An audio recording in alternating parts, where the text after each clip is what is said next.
Hey everyone, we're going to talk about unit rates in this lesson.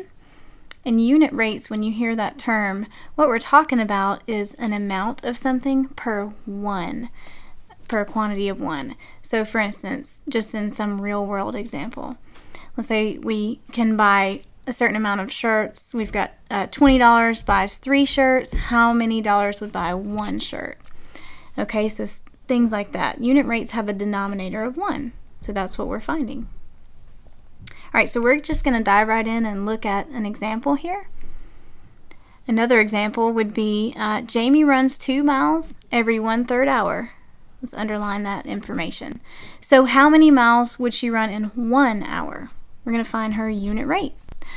So if we kind of look at this laid out in a picture, for every 1/3 hour, she's running 2 miles. So we could go out as far as we needed here and continue with 2. To equal an hour, we need 3 of these, 3 1/3. So we'll stop here because that's going to equal an hour. So you can see, if we add these together, how many she can do in 1 hour. She can do 6. 2 plus 2 plus 2. So we found her unit rate per 1 hour. Alright, that was visually. How would we do this some other ways? One way is the proportion approach. So you compare whatever quantity to another that you're given and set that equal to a variable that you don't know over 1. Because remember, the unit rates are going to have a denominator of 1. We want to know how many per 1. Okay, so let's say dealing with the same girl here, same runner. She does 2 miles in 1/3 hour. So how many is she going to do per 1? We already know the answer, but I'm going to show you this proportion approach to solving. I would put a variable in here for the quantity that you don't know, just to make it easier as you're setting up for solving. So when you see a proportion, you can cross multiply your diagonals and get a nice equation to solve. So let's take a color here and do that. So I'm going to go 2 times 1, and I'm going to set that equal to x times 1/3. So I'm actually going to put my 1/3 in front. Alright, so let's see what we got here. 2 equals 1/3 x. I'm trying to isolate my variable, so I'm going to get rid of my 1/3 by multiplying by the reciprocal, both sides. It's just simple opposite operations in our solving steps.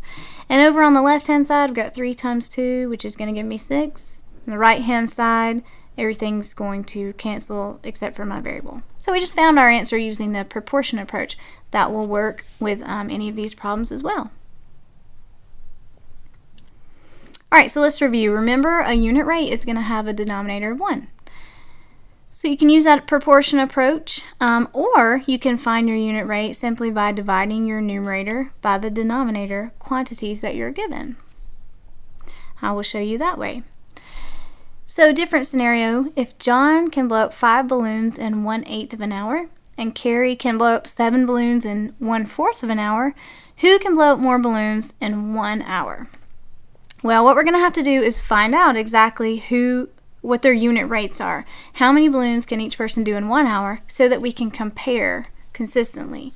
Okay, because we can't tell really right now who's going to be the fastest. So write the unit rate for each person. So what we've got here is John, who can do 5 in 1/8 hour. Okay, and then we got Carrie. She can do 7 in 1/4. And remember that second approach, one way you can find your unit rate is just to simply divide what you see here. 5 divided by 1/8 and 7 divided by 1/4.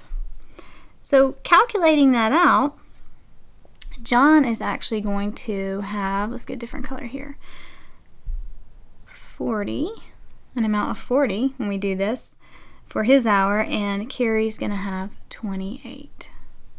Alright? So remember that unit rates have a denominator of 1. So what we just found out was that he can do 40 in 1 hour. Carrie can do 28 in 1 hour. So now we can clearly see who's fastest. Now that's a lot of balloons. I don't know if I could do that, but John is clearly faster, almost by double. So it's easy and helpful to do this when you are looking to compare two quantities and things like that. This is our lesson on unit rates.